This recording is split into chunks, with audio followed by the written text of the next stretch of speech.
இப்போ நம்ம என்ன பார்க்க போறோம் அப்படின்னா, ப்ராப்பர்ட்டீஸ் ஆஃப் வேரியன்ஸ். நேத்து உள்ள எக்ஸ்பெக்டேஷனும் அதோட ப்ராப்பர்ட்டீஸும் பார்த்தாச்சு.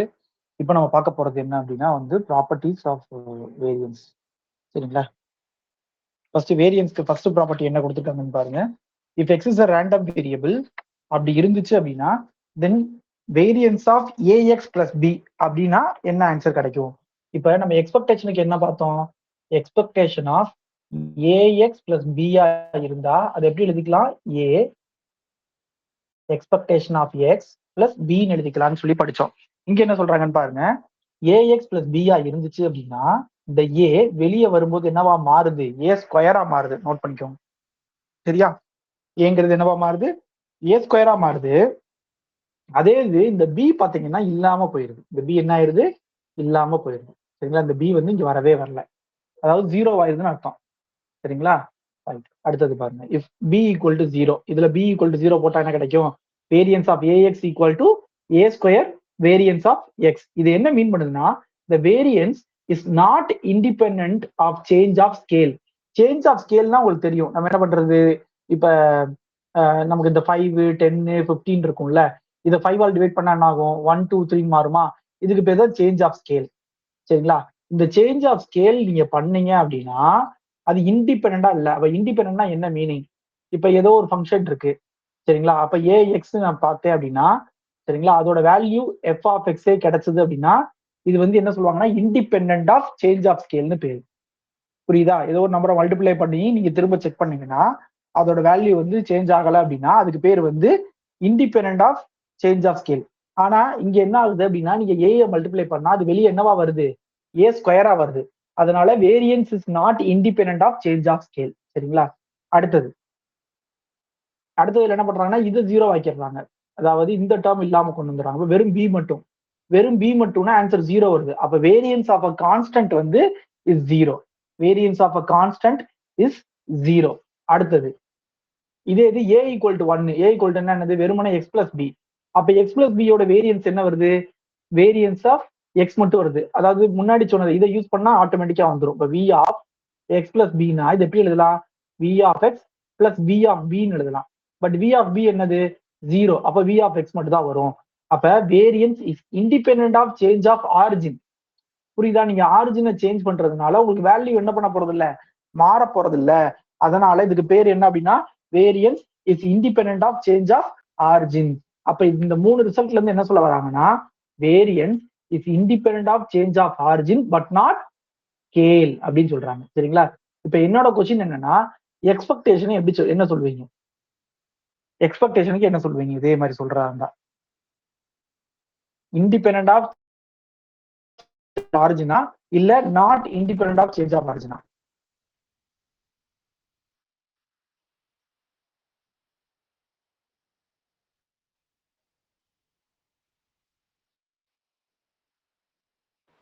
Not independent. ஓகே. இது ஸ்கேலுக்கு? ஸ்கேலுக்கு ஸ்கேலுமே நாட் இண்டிபெண்டன்ட் தான் சொல்றேன். Okay, very. அப்ப என்னன்னா எக்ஸ்பெக்டேஷனை பொறுத்த வரைக்கும் நீங்க இந்த இடத்துல கவனிக்கலாம். சரிங்களா? உள்ள ஏஎக்ஸ் பிளஸ் பி போட்டா அந்த ஏவும் வருது அந்த பியும் வருது. ஸோ அப்ப அந்த அந்த ஆர்ஜினும் அங்க ரோல் பிளே பண்ணுது. சரிங்களா? அதே நேரத்துல அந்த ஸ்கேலுமே ஒரு ரோல் பிளே பண்ணுது. அதனால expectation is not independent of change of origin and scale. ரெண்டுக்குமே அது வந்து நாட் இண்டிபெண்ட். சரிங்களா? ரைட். அடுத்தது என்ன சொல்றாங்கன்னா வேரியன்ஸ் வந்து எப்ப ஜீரோவா மாறும்? ஒரு டிஸ்கிரிட் ரேண்டம் வேரியபிளா இருக்கும்போது. ஒரு டிஸ்கிரிட் ரேண்டம் வேரியபிளா இருக்கும்போது வேரியன்ஸ் எப்ப ஜீரோவா மாறும்னா அந்த ரேண்டம் வேரியபிள் வந்து டீஜெனரேட்டா இருக்கணும். அது என்ன சார் டீஜெனரேட்? டீஜெனரேட்னா என்ன மீனிங் அப்படின்னா ப்ராபபிலிட்டி ஆஃப் எக்ஸ் அது 1 இருக்கும் if X equal to C. 0 இருக்கும் if X not equal to C. இதுக்கு மீனிங் புரியுதான்னு சொல்லுங்க. இதுக்கு மீனிங் என்னன்னு புரியுதா உங்களுக்கு? அதாவது ஒரு பர்டிகுலர் வேல்யூக்கு மட்டும் 1, மீதி எல்லா இடத்துலயும் ப்ராபபிலிட்டி என்ன ஆயிருதான்? 0 ஆயிருதான். அதுக்கு பேர் தான் என்ன சொல்றாங்கன்னா டீஜெனரேட் அப்படின்றாங்க. அந்த ரேண்டம் வேரியபிளுக்கு பேர் என்ன அப்படின்னா டீஜெனரேட் ரேண்டம் வேரியபிள். அப்படின்னா என்ன அர்த்தம்னா ஒரு இடத்துல மட்டும்தான் ப்ராபபிலிட்டி வேல்யூ இருக்கும். அதுவும் 1 தான் இருக்கும். மத்த எல்லா இடத்துலயும் ப்ராபபிலிட்டி வேல்யூ 0 தான் வரும். சரி, இப்ப எக்ஸ்பெக்டேஷன் ஆஃப் எக்ஸ் கண்டுபிடிங்க. எதுக்கு? எக்ஸ்பெக்டேஷன் ஆஃப் எக்ஸுக்கு ஃபார்முலா என்ன? Summation X into P of X. சரிங்களா? இப்ப அப்ப நீங்க என்ன பண்ணணும்னா, இப்ப இது வந்து ரியல் லைன்லயே எடுத்துக்கோங்களேன். எக்ஸ் பிலாங்ஸ் ரியல் லைன் கூட வேண்டாம், நேச்சுரல் நம்பர்னு எடுத்துக்கோங்களேன். அப்ப சி வர்ற இடத்துல மட்டும் உங்களுக்கு என்ன வரும்? ப்ராபபிலிட்டி வேல்யூ 1 வரும். மத்த எல்லா இடத்துலயும் நீங்க என்ன நம்பர் போட்டாலும் இன்டூ 0 வரும். அப்ப இந்த டேர்ம் இருக்காது. அப்ப இது மட்டும் தான் இருக்குமா? அப்ப எக்ஸ்பெக்டேஷன் ஆஃப் எக்ஸ் என்னன்னு கேட்டா சி. அப்ப எக்ஸ்பெக்டேஷன் ஆஃப் எக்ஸ் ஸ்கொயர் என்னன்னு கேட்டா சி ஸ்கொயர். அப்ப வேரியன்ஸ் ஆஃப் எக்ஸுக்கு ஃபார்முலா என்ன? Expectation of X square minus expectation of X the whole square தான் ஃபார்முலா. அப்ப எக்ஸ்பெக்டேஷன் ஆஃப் எக்ஸ் ஸ்கொயர் எவ்வளவு? C square. Expectation of X எவ்வளவு? சி. அதுக்கு ஸ்கொயர். அப்ப ஆன்சர் என்ன கிடைக்குது? 0. அப்ப இது வந்து இஃப் அண்ட் ஒன்லி இஃப். நல்லா பார்த்துக்கோங்க. ஒரு டிஸ்கிரிட் ரேண்டம் வேரியபிளுக்கு ஆன்சர் 0 வரணும், வேரியன்ஸோட ஆன்சர் 0 வரணும்னா கண்டிப்பா டீஜெனரேட்டா தான் இருக்கணும். அது டீஜெனரேட் ரேண்டம் வேரியபிளா இருந்தா அதோட வேரியன்ஸ் எப்பயுமே 0வா தான் இருக்கணும். சரிங்களா? இது ஒரு ரிசல்ட். ஓகேவா? அடுத்த ரிசல்ட் பாருங்க.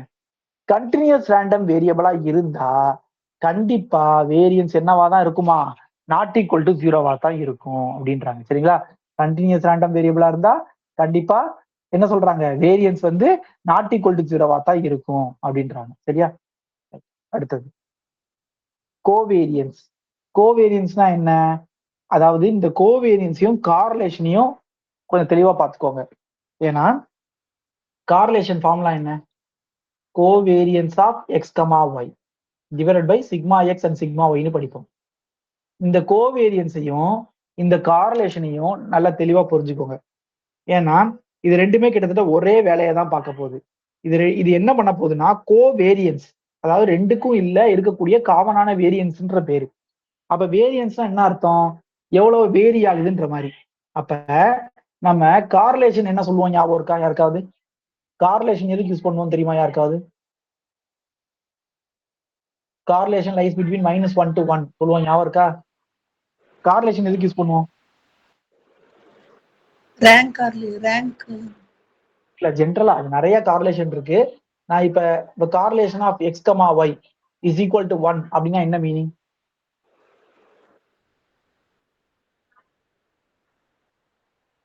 கார்லேஷன் என்னது? கார்லேஷன் நம்ம படிச்சிருக்கோம்ல.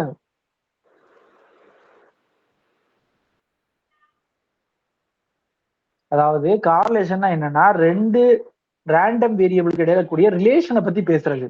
ஒண்ணு கூடுனா இன்னொன்னு கூடும், ஒண்ணு கூடுறப்ப இன்னொன்னு குறையும். இல்ல இது இது இது வந்து அதை எந்த விதத்திலயும் அஃபெக்ட் பண்ணாது. இது கூடினாலும் குறைஞ்சாலும் அது அது எப்படி போகுதுன்னே நம்மளால ப்ரெடிக்ட் பண்ண முடியாது. இதுக்கு யூஸ் பண்றதுதான் கார்லேஷன்.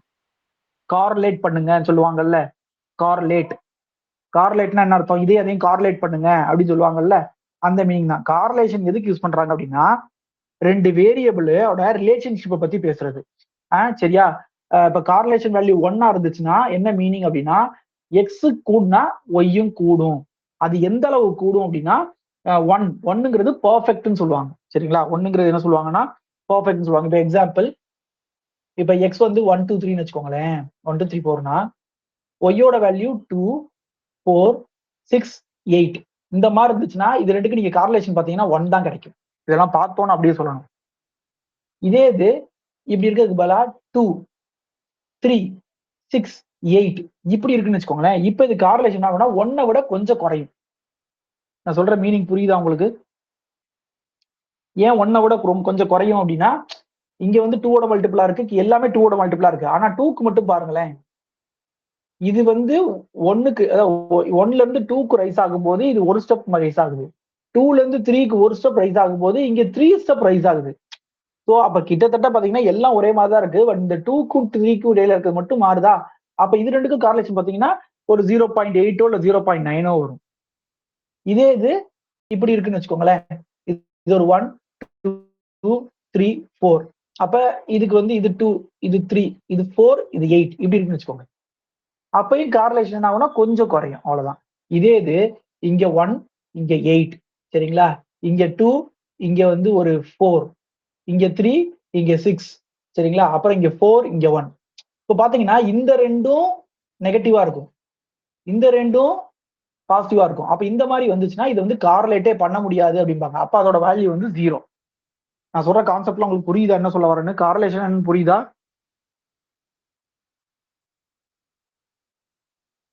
சரியா? இந்த கார்லேஷனோட வேல்யூ வந்து எப்பவுமே -1 to +1ல தான் இருக்கும். சரிங்களா? இந்த கோவேரியன்ஸும் அதே வேலையை தான் பார்க்கும்.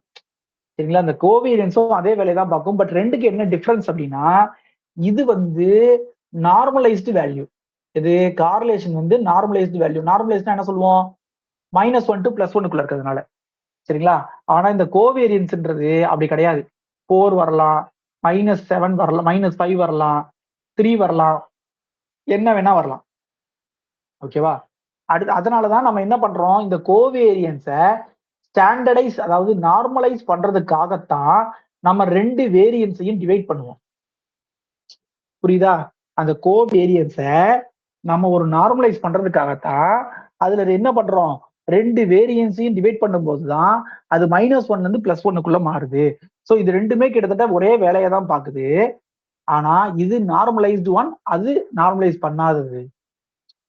அதுக்கப்புறம் இன்னொரு விஷயம் என்ன சொல்ல வர்றாங்க அப்படின்னா, இது ரெண்டுக்கும் நம்ம இந்த வெக்டார் படிப்போம்ல அது மாதிரி. என்னன்னா கோவேரியன்ஸ் வந்து டைரக்ஷனை மட்டும்தான் சொல்லும், ஆனா அந்த ஸ்ட்ரென்த்தை சொல்லாதான். ஆனா அதே இது கார்லேஷன் எப்படி அப்படின்னா, எந்த டைரக்ஷன், அதாவது இது கூடுனா இதுவும் கூடும் அப்படின்ற டைரக்ஷனையும் சொல்லுமா, அதோட ஸ்ட்ரென்த்தையும் சொல்லுமா. சோ இதுதான் இது ரெண்டுக்கும் உள்ள டிஃபரன்ஸ். ஞாபகம் வச்சுக்கோங்க. சரிங்களா? கோவேரியன்ஸ்க்கும் கார்லேஷனுக்கும் உள்ள டிஃபரன்ஸ். சரியா? அடுத்தது அடுத்தது பாருங்க. அடுத்து என்ன சொல்றாங்க? கோவேரியன்ஸோட ஃபார்முலா என்னது? Expectation of x minus X bar Y minus Y bar அப்படின்னு சொல்லலாம். எப்படி சொல்லலாம்? x minus X bar into Y minus Y bar அப்படின்னு சொல்லலாம். சரியா? அதை வந்து இன்னொரு விதமா, இது வந்து மொத்தம் 3 ஃபார்முலா. இது ஒரு ஃபார்முலா, இது ஒரு ஃபார்முலா, இது ஒரு ஃபார்முலா. இந்த ஃபார்முலா என்ன? Expectation of X Y minus expectation of X into expectation of Y அப்படின்னு ஃபார்முலா சொல்றாங்க. சரி, இதோட ப்ராப்பர்ட்டிஸ் பார்ப்போம். ஃபர்ஸ்ட் ப்ராப்பர்ட்டி இது ஆல்ரெடி பார்த்திருக்கோம். இண்டிபெண்டா இருந்தா எக்ஸ்பெக்டேஷன் ஆஃப் எக்ஸ் ஒய் எப்படி எழுதிக்கலாம்? Expectation of X into expectation of Y நம்மளால எழுத முடியும். சரிங்களா? அப்ப இந்த ஃபார்முலால எக்ஸ் ஒய் ஆர் இண்டிபெண்டா இருந்தா என்ன ஆயிருது? இது ரெண்டு ஈக்குவல் ஆயிருது. இதுவும் ஈக்குவல் ஆயிருது. அப்ப ஈக்குவலான ஆன்சர் என்ன கிடைக்கும்? 0ன்னு கிடைக்கும். அதைத்தான் இங்க எக்ஸ்பிளைன் பண்ணிருக்காங்க. அப்ப இண்டிபெண்டா இருந்தா கோவேரியன்ஸ் 0. ஞாபகம் வச்சுக்கோங்க. இண்டிபெண்டா இருந்தா கோவேரியன்ஸ் 0. அடுத்தது covariance of AX comma BY அப்படின்னா இந்த ஏ வெளியே வந்துருது, இந்த பி வெளியே வந்துருது. சரிங்களா? இந்த ஏ வெளியே வந்துருது, இந்த பி வெளியே வந்துருது. அதே covariance of A X plus A Y plus பியா இருந்தா அது ரெண்டும் காணாம போயிருது. சரிங்களா? இது வந்து ஜென்ரலா கொடுத்துருக்காங்க. Suppose X minus X bar by sigma X, Y minus Y bar by sigma ஒய்ன்னு இருந்ததுன்னா, அப்ப இப்ப இந்த கான்செப்ட் மூணாவது கான்செப்ட் வச்சு பார்த்தா இதுவும் காணாம போயிடும். ரெண்டாவது கான்செப்ட் வச்சு பார்த்தா இது ரெண்டும் வெளியே வந்துடும். சோ இப்ப இதை பார்த்தா இது எதோட ஃபார்முலா மாதிரி இருக்கு?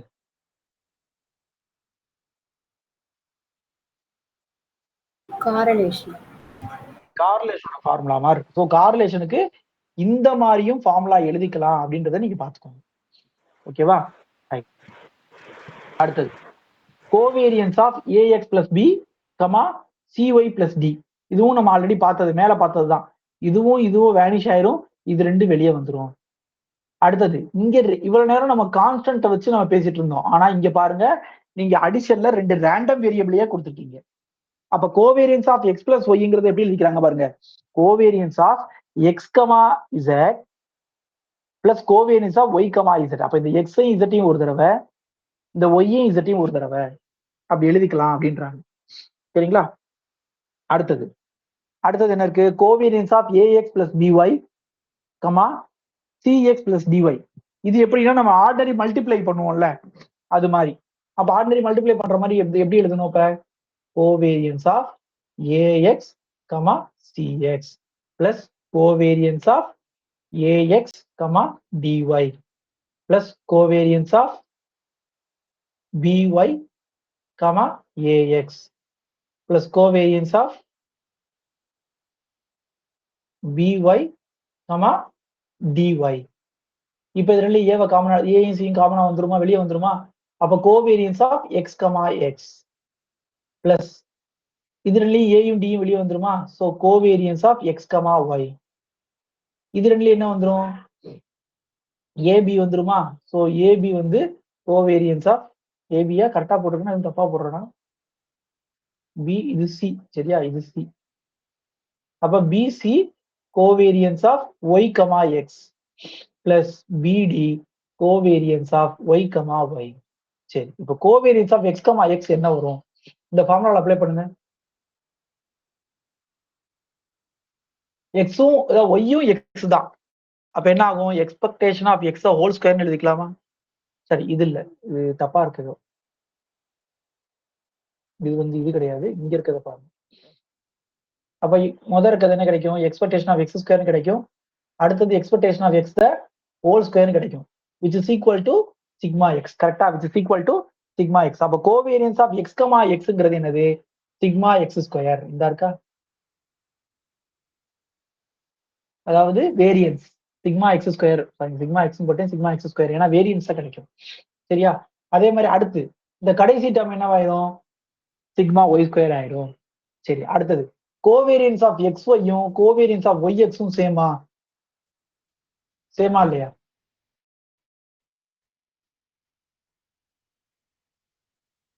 என்ன பண்ண போறோம் இந்த ஃபார்முலால?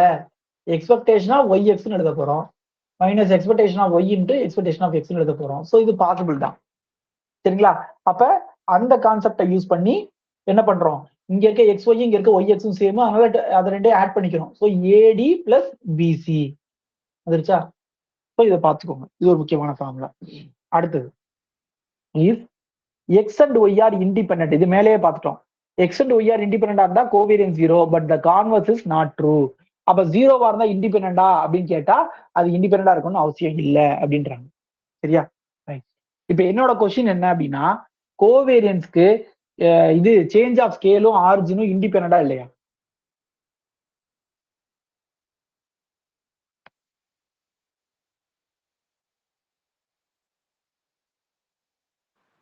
Not independent.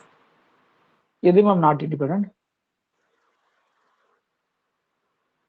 வந்து ஏசின்னு வெளியில வருது இல்ல சார்? சரி, அதனால எஃப் ஆஃப் ஏஎக்ஸ் வந்து A into F of X very good ma'am, நீங்க சொல்றது ஓகே தான். அது எது? அது என்னது? ஸ்கேலா ஆரிஜினா? Scale sir. ஓகே, அப்ப நாட் இண்டிபெண்டன்ட் ஆஃப் ஸ்கேல். சரி, அடுத்து ஆரிஜினுக்கு.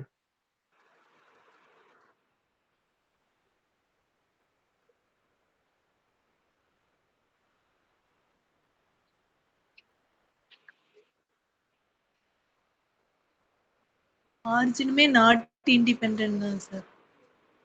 வேற யாருக்காவது ஏதாவது தெரியுதா?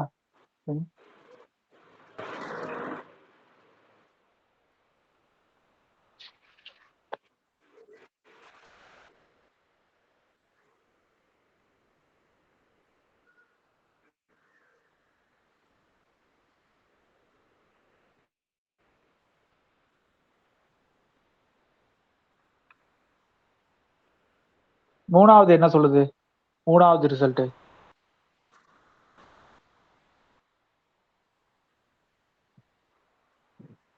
நீங்க சொல்றது ஏ, இது F of AX equal to F of எக்ஸா இருந்தா அது வந்து change of independent of scale. அப்ப ஆரிஜினுக்கு எஃப்ல வச்சு எப்படி எழுதுங்க? ஆரிஜினுக்கு ஆரிஜினுக்கு என்ன சொல்லணும்? அப்ப F of X plus A equal to F of எக்ஸ்னா இது இண்டிபெண்டன்ட் ஆஃப் ஆரிஜின் அர்த்தம். அப்ப தேர்ட் ரிசல்ட் என்ன சொல்லுது? தேர்ட் ரிசல்ட் பாருங்க. தேர்ட் ரிசல்ட் படி நான் இண்டிபெண்டன்ட் தான் சார் வருது. தேர்ட் ரிசல்ட் படி இண்டிபெண்டன்ட். ஏன்னா அது காணாம போயிருச்சுல உங்களுக்கு. அத ஏயும் பியும் ஆட் பண்றதுனால எனக்கு எந்த வித சேஞ்சுமே நடக்கலையே. அதனால independent of change of origin, dependent of change of scale. அப்ப வேரியன்ஸ்க்கு வர்ற மாதிரியே வருதா? நீங்க அப்படியும் வச்சுக்கணும். வேரியன்ஸ்க்கு என்ன வருதோ அதுதான் கோவேரியன்ஸ்க்கும். ஏன்னா வேரியன்ஸ் கோவேரியன்ஸ் எல்லாம் ஒண்ணுதானே. கோவேரியன்ஸ் எங்க இருந்து வருது? வேரியன்ஸ்ல இருந்து தானே வருது. சரி, அடுத்தது வேரியன்ஸ் ஆஃப் லீனியர் காம்பினேஷன். அப்ப லீனியர் காம்பினேஷன்னா இப்ப நம்ம கோவேரியன்ஸ் பார்த்தோம், லீனியர் காம்பினேஷன். இப்ப வேரியன்ஸ்க்கு இப்படி இருக்கு. அதாவது ஏஎக்ஸ் பிளஸ் பிஒய்ன்னு இருக்கு. அப்ப எப்படி எழுதணும் அப்படின்றாங்க அப்படின்னா A square variance of X plus B square variance of Y plus 2 time covariance of வெளியே ஏபி எடுத்துடணும் covariance of X B X comma Y. புரிஞ்சுதா? லீனியர் காம்பினேஷன் புரிஞ்சுதா? A square V of X plus B square V of Y plus 2 times AB covariance of X comma Y. அதை in ஜென்ரல்ல இங்க எழுதியிருப்பாங்க. ஜென்ரலா சரிங்களா? General கேஸ்ல இங்க எழுதியிருப்பாங்க. இங்க ஏன் இது போட்டிருக்காங்க அப்படின்னா ஒரு தடவை தான் எழுதணும், இல்லைன்னா அது வந்து ரிப்பீட் ஆயிரும். நீங்க ஃபார் ஆல் ஐஜேன்னு போட்டீங்க அப்படின்னா அது ரிப்பீட் ஆயிடும். அதாவது நீங்க இப்படி எழுதுறதும் இப்படி எழுதுறதும் சேம் தானே, அது 2 தடவை வரக்கூடாதுன்றதுக்காக இவங்க மாத்துறாங்க, வேற ஒண்ணும் இல்லை அந்த ஃபார்முலாவை. சரியா? அடுத்து செகண்ட் இது பாருங்க, variance of x1 plus x2 xn equal to summation I equal to 1 to n variance of xi plus summation I equal to 1 to n summation j equal to 1 to n I less than j covariance of xi comma xj. Second result கரெக்டா?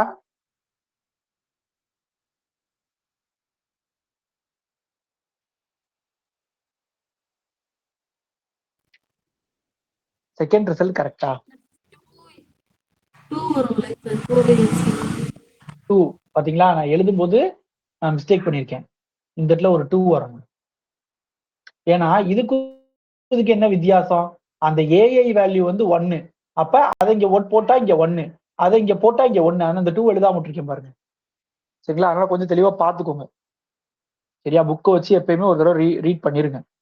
அடுத்தது, இப்ப எக்ஸ்ஐலாம் பேர் wise இண்டிபெண்டா இருந்தா என்ன ஆகும்? பேர் wise இண்டிபெண்டா என்ன அர்த்தம்? அப்ப கோவேரியன்ஸே இருக்காது. அப்ப கோவேரியன்ஸே இல்லைன்னா இந்த டேர்ம் மட்டும் தான் இருக்கும். அதை மட்டும் தான் எழுதியிருக்காங்க. புரியுதா? அடுத்தது, இதோட பர்டிகுலர் வெர்ஷன். சரிங்களா? A1 1 A2 1 அப்படின்னா இப்படி எழுதிக்கலாம். இது வந்து எப்படி கிடைச்சிருக்கும்? A1 1 A2 வந்து -1 கொடுத்தா இது கிடைச்சிரும்.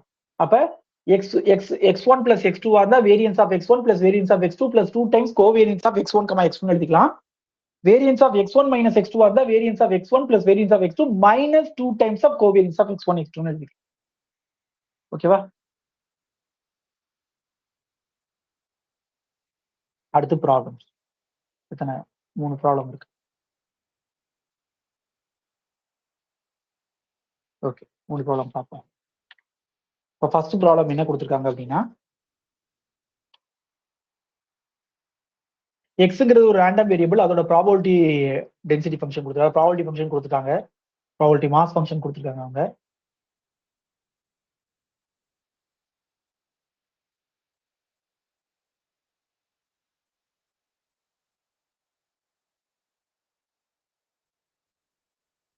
சரிங்களா? என்ன கேட்குறாங்க கொஸ்டின்ல அப்படின்னா, find expectation of X and expectation of X square and using the law of expectation evaluate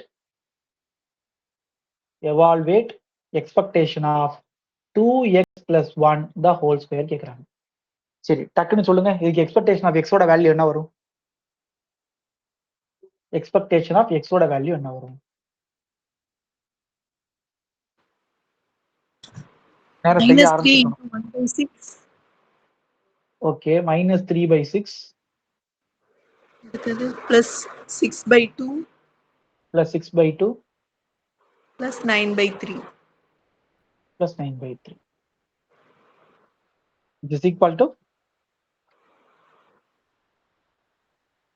-1/2 +3 17/2 என்ன மேம் வருது? 11/2 வரும். எவ்வளவு மேம் வருது? 11/2 தானே சார் வரும். 11/2 தான் சார். 11/2. Very good. சரி, அடுத்து எக்ஸ்பெக்டேஷன் ஆஃப் எக்ஸ் ஸ்கொயர். நேரம் முடிச்சிருக்கணும் கடகடன்னு, பக்கத்துல நோட்டு கையோட வச்சுக்கணும், கடகடன்னு செய்ய ஆரம்பிச்சிடணும் கொடுத்தோன்னு.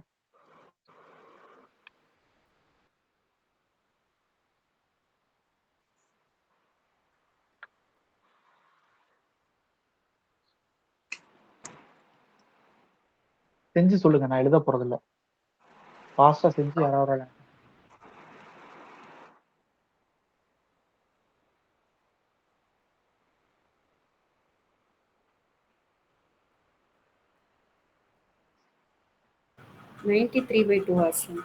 Very good, super super super. 93/2 தான். சரி, இப்ப அடுத்து என்ன சொல்றாங்கன்னா, யூசிங் லா ஆஃப் எக்ஸ்பெக்டேஷன் அப்படின்னு சொல்லிட்டாங்க இதை கண்டுபிடிக்கிறதுக்கு. அப்ப என்ன பண்ணணும் சொல்லுங்க. அப்ப இது வந்து a பிளஸ் b ஹோல் ஸ்கொயர்ல எழுதுங்க. 4x² plus 4x plus 1. அப்ப 4 into expectation x² plus 4 into expectation x plus 1. இந்த ஸ்டெப் புரிஞ்சுது எல்லாத்துக்கும்? ஓகே. ஸோ ஃபைனலாக இதை சிம்பிளை பண்ணா கிடைக்கிற ஆன்சர் தான் அதோட ஆன்சர். அதோட ஆன்சர் வந்து 209 வந்திருக்கு. நீங்க செக் பண்ணிக்கோங்க.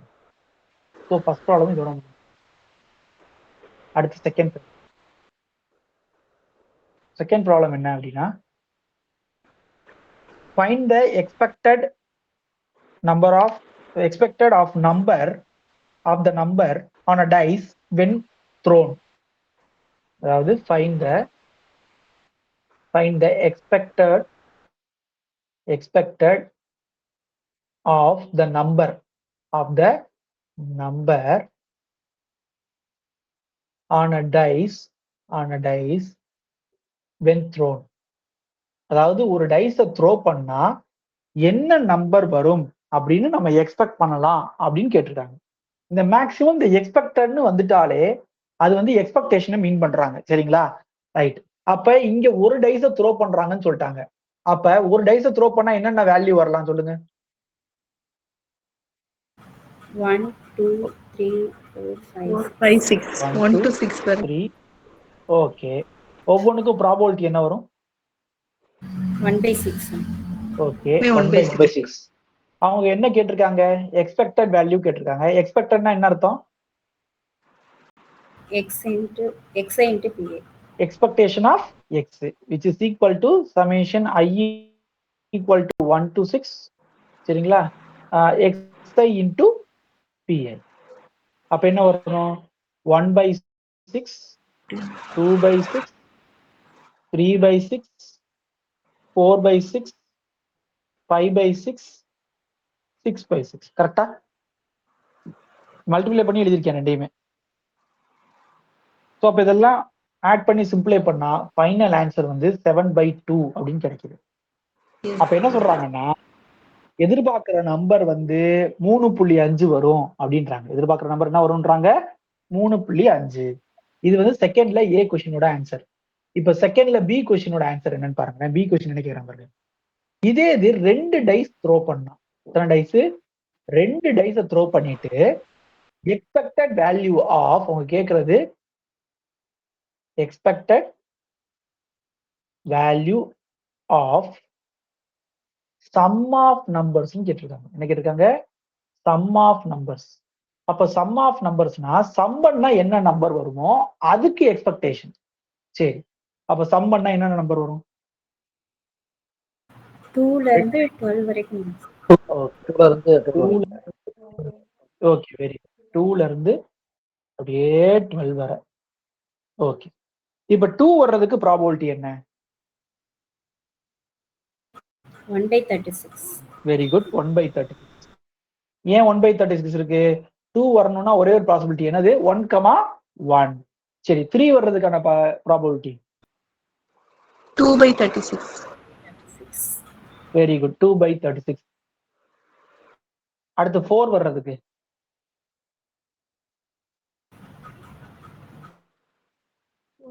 1 தானா சார்? இல்ல 3/36. இது எப்படி போகும்னா, நம்ம 36 எழுதுவோம் தெரியுமா? அந்த 1,1 1,2 எழுதுவோம்ல, 36. அதுல இந்த டயகனலை சூஸ் பண்ணிட்டே வர்ற மாதிரி இருக்கும். அப்படியே நல்லா கவனிச்சு பாருங்க. இந்த டயகனலையே சூஸ் பண்ணிட்டு வர்ற மாதிரி இருக்கும். அப்படியே திரும்ப குறையும். சரிங்களா? அதுக்கடுத்து 4/36 வரும், 5/36 வரும். சரிங்களா? அதுக்கடுத்து 6/36 வரும், திரும்ப அப்படியே குறையும். 5/36 அப்படின்னு ஒவ்வொன்றா குறைஞ்சிட்டே வரும். சரியா? ஸோ இப்படியே வந்து கடைசி மறுபடியும் என்ன வரும்னா 1/36 வரும்.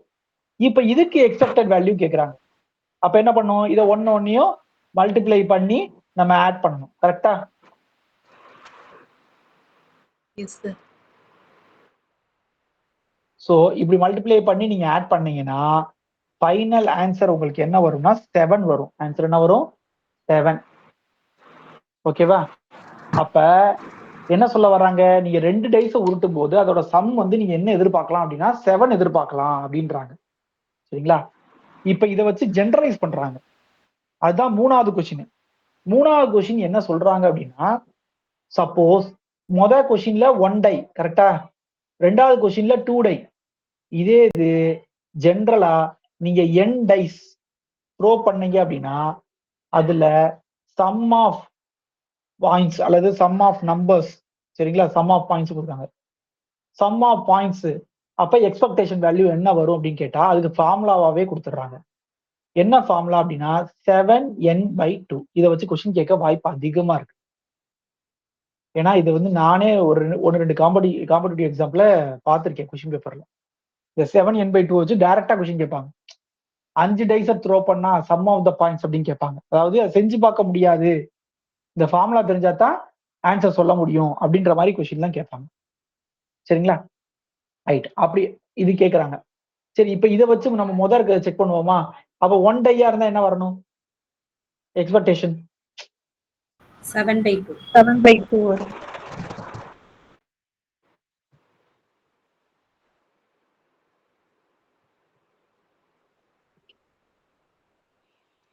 அப்ப 1 டையா இருந்தா 7/2. அது கரெக்டா வந்துருச்சு. அப்ப ஓகே. அடுத்து 2 டை வந்துச்சுன்னா 7 வருது. 2 டை கரெக்ட் தான். கரெக்டா தான் வருதா? ஓகே. அப்ப Yes, sir. 2 டைஸா இருந்தா 7 வருது. அப்ப கரெக்ட் தான். சரி, 3 டைக்கு என்ன வரும்? 21/2. 21/2. Very good. 21/2. சரி, ரைட். அவ்வளவுதான். சரியா? இது எக்ஸ்பெக்டேஷன் ஆஃப் எக்ஸ்ல நான் வந்து கம்மியான ப்ராப்ளம்ஸ் தான் இங்க எடுத்திருக்கேன். நீங்க கொஞ்சம் நிறைய ப்ராப்ளம்ஸ் ஒர்க் அவுட் பண்ணிக்கோங்க. சரி, அடுத்தது என்ன அப்படின்னா, இவ்வளவு நேரம் நம்ம பார்த்த எக்ஸ்பெக்டேஷன் எல்லாமே நம்ம பார்த்தது டிஸ்கிரீட் ரேண்டம் வேரியபிள். இனி நம்ம பார்க்க போறது வந்து கண்டினியூஸ் ரேண்டம் வேரியபிள். சரிங்களா? அப்ப கண்டினியூஸ் ரேண்டம் டிஸ்கிரீட் ரேண்டம் வேரியபிளுக்கு நம்ம என்ன சொன்னோம், அப்சல்யூட்லி கன்வர்ஜா இருந்தா மட்டும்தான் என்னால எக்ஸ்பெக்டேஷனை பேச முடியும்னு நான் சொன்னேன். அப்ப அதே மாதிரி கண்டினியூஸ் ரேண்டம் வேரியபிளுக்கு அவங்க என்ன சொல்றாங்க அப்படின்னா இன்டகிரேஷனுக்குள்ளங்க பாருங்க அதேதான். ஏன்னா எஃப் ஆஃப் எக்ஸ் வந்து கிரேட்டர் ஆர் ஈக்குவல் டு 0. அதனால ஏன்னா எக்ஸ்பெக்டேஷன் எக்ஸ்ல இருக்கா, எக்ஸ்பெக்டேஷன் ஆஃப் எக்ஸ் ஃபார்முலா என்ன, X into P of X போட்டோமா, இங்க எஃப் ஆஃப் எக்ஸ். அப்ப இதோட மாடுலஸ் வேல்யூ, இதோட மாடுலஸ் வேல்யூல இது பாசிட்டிவ், அப்ப இது மட்டும் பார்த்தா போதும். அப்ப இதோட மாடுலஸ் வேல்யூ போட்டு அது லெஸ் தென் இன்ஃபினிட்டியா இருந்தா மட்டும்தான் எக்ஸிஸ்ட் ஒன்லி. முக்கியமான point.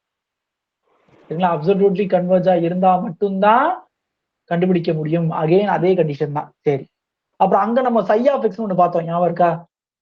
Expectation of psi of எக்ஸ்னா என்னது?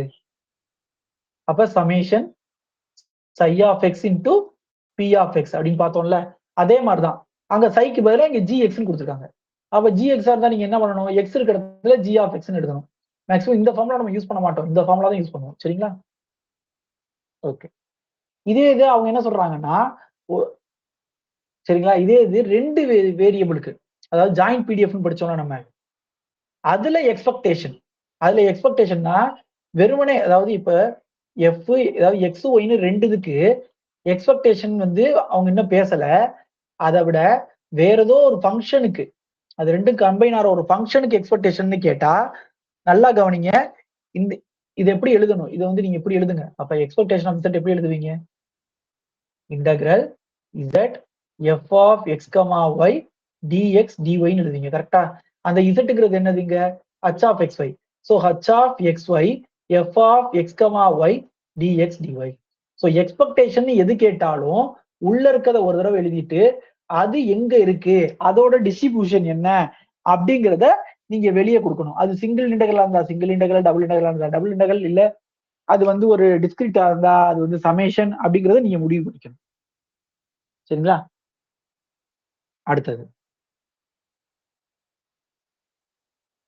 அடுத்து எக்ஸ்பெக்டேஷன்லயே கிவன் வந்தா என்ன பண்றது? அப்ப நீங்க ஜென்ரலா கிவன் வந்தா என்ன பண்ணுவீங்க? எக்ஸ்பெக்டேஷன் ஆஃப் எக்ஸ் கிவன் ஒய்னு வந்தா என்ன எழுதுவோம் நம்ம? இதை முதல் தெரிஞ்சுக்குவோம். என்ன எழுதுவோம்? டிஸ்கிரிட்ல சமேஷன் எக்ஸ் என்ன எழுதணும்? 2 இருக்கு. அப்ப எக்ஸ் எக்ஸ மட்டும் எழுதிட்டு ப்ராபபிலிட்டி எழுதும்போது எக்ஸ் கிவன் ஒய் எழுதணும். தெரிஞ்சுக்கோங்க. சரிங்களா? எக்ஸ்பெக்டேஷன் ஆஃப் எக்ஸ் ஒய்க்கு நீங்க எழுதும்போது எக்ஸ மட்டும் எழுதிட்டு ப்ராபபிலிட்டியில என்ன எழுதிக்கணும்? எக்ஸ் கிவன் ஒய் எழுதிக்கணும். ஸோ அதே மாதிரி தான் இங்க எழுதுறாங்க. எப்படி எழுதுறாங்க அப்படின்னா, G of X comma Y given ஒய்னு வந்துச்சுன்னா மேல இருக்கிறத அப்படியே எழுதிக்கோங்க. இது எழுதும்போது ரெண்டாவது நம்ம எழுதும்போது என்ன பண்ணுவோம்னா, நம்ம ஜென்ரலா பி ஆஃப் எக்ஸ்னு எழுதுவோம். அந்த பி ஆஃப் எக்ஸ்னு எழுதுறதுக்கு பதிலா இந்த மொத்தத்தையும் எடுத்துக்கணும். இந்த கண்டிஷனலே எடுத்துக்கணும். இதோட கண்டிஷனலே எடுத்துக்கணும் அப்படின்றாங்க. சரிங்களா? கரெக்டா பாத்துக்கோங்க. எக்ஸுக்கும் ஒய்க்கும் இருக்கக்கூடிய கண்டிஷனல் எடுத்துக்கோங்க அப்படின்றாங்க. அப்புறம் இந்த கண்டிஷனலுக்கு என்ன formula? Probability of X intersection Y divided by probability of Y. So அதை அகைன் எடுத்து சப்ஸ்டிட் பண்ணிருக்காங்க. சரிங்களா? இது அதாவது இதை சொல்லிட்டு அதை சொல்லியிருக்கணும் புக்ல. இந்த இருக்கு பாத்தீங்களா? இந்த இருக்கு பாருங்க. இதை சொல்லிட்டு இதை சொல்லியிருக்கணும் புக்ல. பட் அவங்க வந்து புக்ல வந்து மாத்தி கொடுத்துருக்காங்க. கீழே இருக்கிறத பாருங்க, அதை பார்த்துட்டு மேல இருக்கிறத பாருங்க, உங்களுக்கு புரியும். அதாவது எக்ஸ்பெக்டேஷன் ஆஃப் எக்ஸ் கிவன் ஒய்ன்னு கேட்டாங்கன்னா மேல இருக்க எக்ஸுக்கு ப்ராடக்ட் எழுதிட்டு இந்த ஒய்யை எங்க கொண்டு போகணும்னா கண்டிஷனல்ல கொண்டு போயிடணும். ப்ராபபிலிட்டியோட கண்டிஷனல்ல கொண்டு போயிடணும். ஜென்ரலா நம்ம பாக்குறது எக்ஸ்பெக்டேஷன் ஆஃப் எக்ஸ்னா summation X into P of X பாக்குறோம்ல. இதே இது expectation of X given Y அப்படின்னா expectation of S into probability of X given Y போயிடணும். புரிஞ்சுதா அந்த ஸ்டெப்?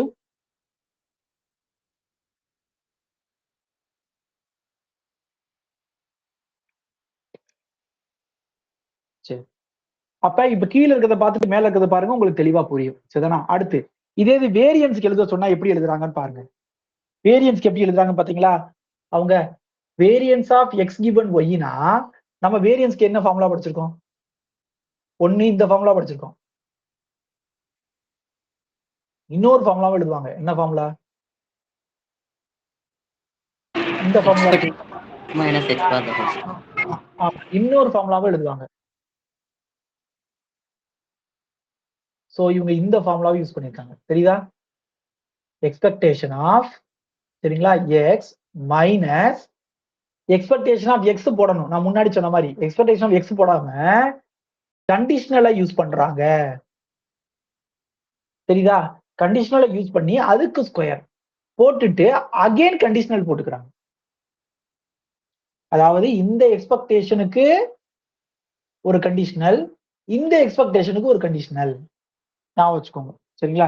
இந்த மாதிரி ரொம்ப ஹார்டர் கொஸ்டின் கேட்க மாட்டாங்க. அதாவது வச்சு ப்ராப்ளம்லாம் கேட்க மாட்டாங்க. ஆனா ஜஸ்ட் தெரிஞ்சுக்கோங்க. நாளைக்கு ஏதாவது ஒரு சிம்பிள் கொஸ்டினா ஏதாவது கேட்கலாம். ஆன்சர் வந்து 1 வர்ற மாதிரியோ 0 வர்ற மாதிரியோ அந்த மாதிரி ஏதாவது கொஸ்டின் கேட்கலாம். இப்ப இந்த கொஸ்டின் நான் சிம்பிளா கேட்கணும் அப்படின்னு நான் கேட்பேன். இதை வந்து நான் வந்து 0 அந்த மாதிரி ஏதாவது ஒன்று கொடுத்துருவேன்.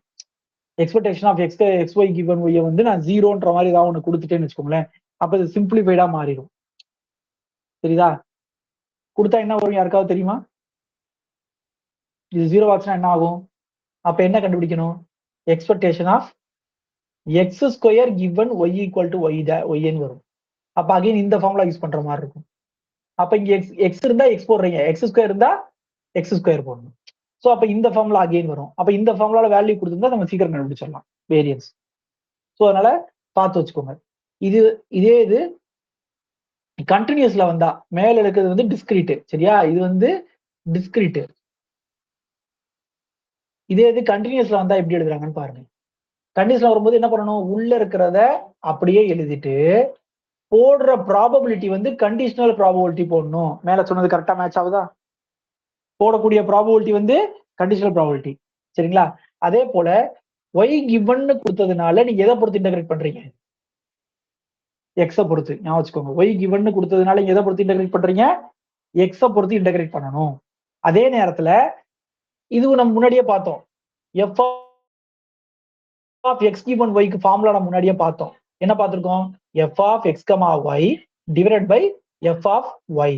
இது ஒண்ணும் இல்லை. இது நம்ம ப்ராபபிலிட்டி மாதிரி தான். ப்ராபபிலிட்டி எக்ஸ் கிவன் ஒய்னா நம்ம என்ன எழுதுவோம்? Probability of X intersection Y divided by probability of ஒய்ன்னு எழுதுவோமா? அதே கான்செப்ட் தான் இதுவும். இதுதான் இங்க ஜாயிண்ட் மீனிங், சரிதானா? இதுதான் இங்க மார்ஜினல் மீனிங். இது முன்னாடியே நம்ம சொல்லியிருக்கோம், பார்த்துட்டோம். சரியா? அடுத்தது இதே இது கண்டினியூஸ்ல எக்ஸ்பெக்டேஷன் ஆஃப் எக்ஸ் கிவன் ஒய்னா என்ன பண்ணணும்? அப்ப இதுல வந்து ஸ்டெப்பை ஸ்கிப் பண்ணிருக்காங்க. எப்படி என்ன பண்ணணும்னா ஃபர்ஸ்ட் இப்படி வந்திருக்கணும். என்ன வந்திருக்கணும்? Integral minus infinity to infinity. இங்க ஒய் இருக்கு, அதனால நான் டிஎக்ஸ்ன்னு எழுதுவேன். அடுத்து இங்க எக்ஸ் இருக்கு, அதனால நான் எக்ஸ்ன்னு எழுதுவேன். அப்புறம் எப்பயுமே நான் ஜாயிண்ட் பிடிஎஃப் தான் எழுதுவேன். சரி, கண்டிஷனல் பிடிஎஃப் தான் எழுதுவேன். சாரி, என்ன எழுதுவேன்? கண்டிஷனல் பிடிஎஃப் எழுதுவேன். ஏன்னா இங்க கண்டிஷனல் இருக்கிறதுனால நான் வந்து என்ன எழுதுவேன்? கண்டிஷனல் பிடிஎஃப் தான் எழுதுவேன். அப்புறம் இந்த கண்டிஷனல் பிடிஎஃப்க்கு நான் ஃபார்முலா அப்ளை பண்ணுவேன்.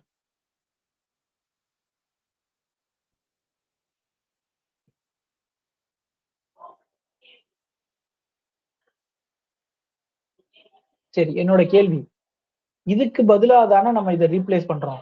அப்புறம் ஏன் இன்டகரலுக்கு விட்டு வெளியே வந்துருச்சு? அது நான் கேட்கிற கேள்வி புரியுதா?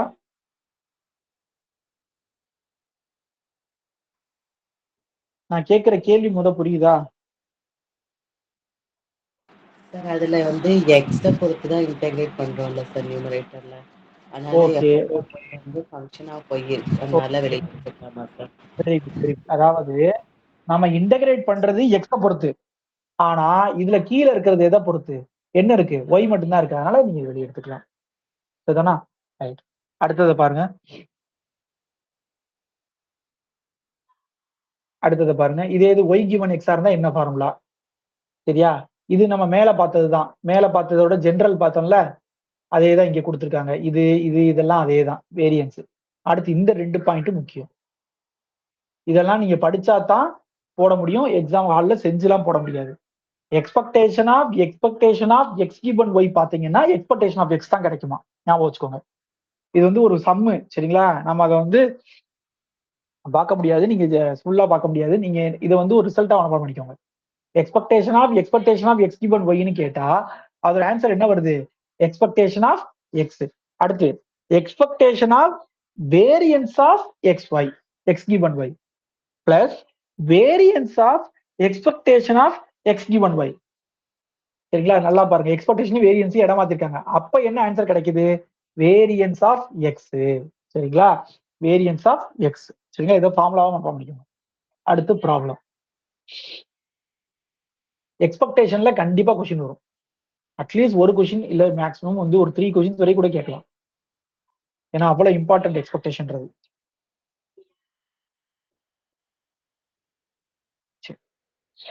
என்ன கொஸ்டின் கேட்டிருக்காங்க? ஃபர்ஸ்ட் கொஸ்டின் ஒரு ஜாயிண்ட் டிஸ்ட்ரிபியூஷன் கொடுத்துட்டாங்க. சரியா? ஒரு ஜாயிண்ட் டிஸ்ட்ரிபியூஷன் கொடுத்துட்டாங்க.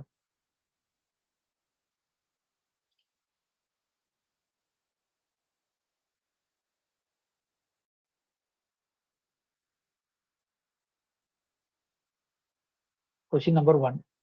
கொஸ்டின் நம்பர் 1 என்ன கொஸ்டின்னா, f of x, y is equal to 2 minus x minus y கொடுத்துட்டு 0 less than or equal to x less than or equal to 1, 0 less than or equal to y less than or equal to 1 கொடுத்தாச்சு.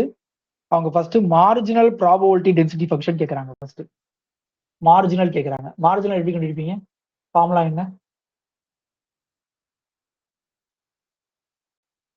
சரி, FX of X எப்படி கண்டுபிடிக்கிறது?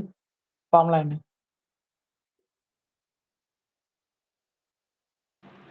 Integral minus infinity to infinity F of X comma Y into DY. DY. அப்ப X வேணும்னா ஒய்யை பொறுத்து integrate பண்ணணும். ஆனா மைனஸ் இன்டூ இன்ஃபினிட்டின்னு போடணும். சரிங்களா? டிஒய், அதாவது minus into infinity F of X comma Y டிஒய்னு போடணும். ஆனா ஒய்யோட லிமிட் என்னது? 0 to 1. அதனால 0 to 1. அப்ப integral 0 to 1 2 minus x minus y with respect to y பண்ணணும். அப்ப என்ன பண்ணணும்? 2y minus xy divided by y square by 2 limit 1 to 0. அப்ப yக்கு பதிலா 1 போடணும். அப்ப 2 minus x minus 1 by 2. 0 போட்டா 0 ஆயிரும். அப்ப என்ன கிடைக்குது ஃபைனலா? 3 by 2 minus x, 0 less than or equal to x less than or equal to 1. இது புரிஞ்சுதா? எல்லாருக்கும்?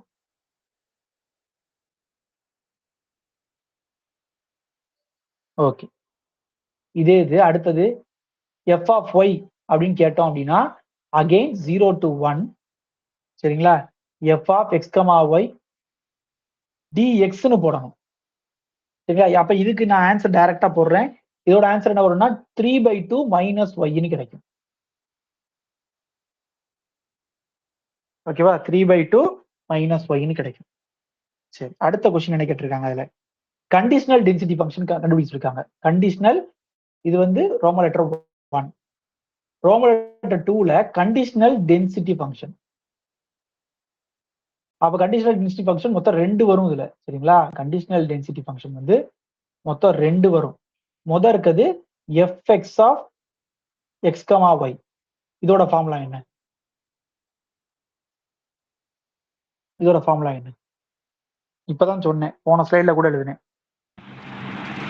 எஃப் ஆஃப் இன்டெக்ரல் மைனஸ் முத அது வராது மேம். முத F of X comma Y F of Y F of Y சரிங்களா. சரி ரைட்டு. இப்ப இதை கண்டுபிடிக்கிறதுக்கு நமக்கு F of X comma Y தெரியும், என்னது 2 minus X minus Y. F of Y நமக்கு தெரியும், என்னது 3/2 மைனஸ் ஒய். அப்ப இது ரெண்டுக்குமே லிமிட் என்னது 0 less than or equal to x1 less than or equal to 1, 0 less than or equal to y less than or equal to 1. இப்ப இங்க ஏன் டைரக்ட் டிவிஷன் டக்குன்னு பண்ண முடியுது அப்படின்னா இது எல்லாமே அந்த லிமிட்டுக்குள்ள இருக்கிறதுனால, எல்லா லிமிட்டும் ஒரே மாதிரி இருக்கனால. சரி, இதே இது ரெண்டாவது இப்ப கண்டிஷனல் டிஸ்ட்ரிபியூஷன் கேட்டா என்ன பண்ணணும்? அப்ப F of X comma Y divided by F X of X that is equal to 2 minus X minus Y divided by 3/2 minus X, 0 less than or equal to x less than or equal to 1, 0 less than or equal to y less than or equal to 1. So ரெண்டு conditional density function முடிச்சாச்சு. அடுத்து variance of X கேட்டிருக்காங்க. மூணாவது variance of எக்ஸ்க்கு formula என்ன? Expectation of X square minus expectation of X the whole square சரிங்களா. அப்ப முதல்ல எக்ஸ்பெக்டேஷன் ஆஃப் எக்ஸ் கண்டுபிடிப்போமா? எக்ஸ்பெக்டேஷன் ஆஃப் எக்ஸ்னா என்னது? Integral X F of X comma Y என்ன பண்ணும் டிஎக்ஸ். இங்க எஃப் ஆஃப் எக்ஸ் போடக்கூடாது, அதோட மார்ஜினல போடணும். எக்ஸோட லிமிட் வந்து 0 to 1. அப்ப இன்டகிரல் 0 to 1 சரிங்களா. எஃப்எக்ஸ் ஆஃப் எக்ஸ் என்ன வந்துச்சு நமக்கு 3/2 மைனஸ் எக்ஸ் டிஎக்ஸ். ஸோ அப்ப இதை சிம்பிளை பண்ணா என்ன ஆன்சர் கிடைக்குது அப்படின்னா 5/12. ஸோ இதான் எக்ஸ்பெக்டேஷன் ஆஃப் எக்ஸ். அடுத்து எக்ஸ்பெக்டேஷன் ஆஃப் எக்ஸ் ஸ்கொயர் கேட்டிருக்காங்க. எக்ஸ்பெக்டேஷனோட ஆன்சர் எப்பயுமே ஒரு நம்பர் தான் வரும், மறந்துடாதீங்க. அப்ப அதுக்கு அங்க எக்ஸ் இருந்தனால எக்ஸ் போட்டோம், இங்க எக்ஸ் ஸ்கொயர் இருக்கிறதுனால எக்ஸ் ஸ்கொயர் போடுறோம்.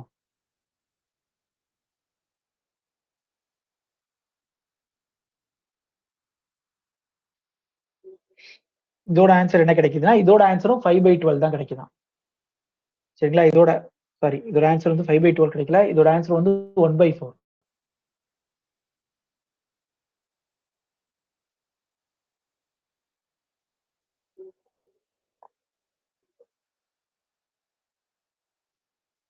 ஓகே, இதோட ஆன்சர் வந்து 1/4.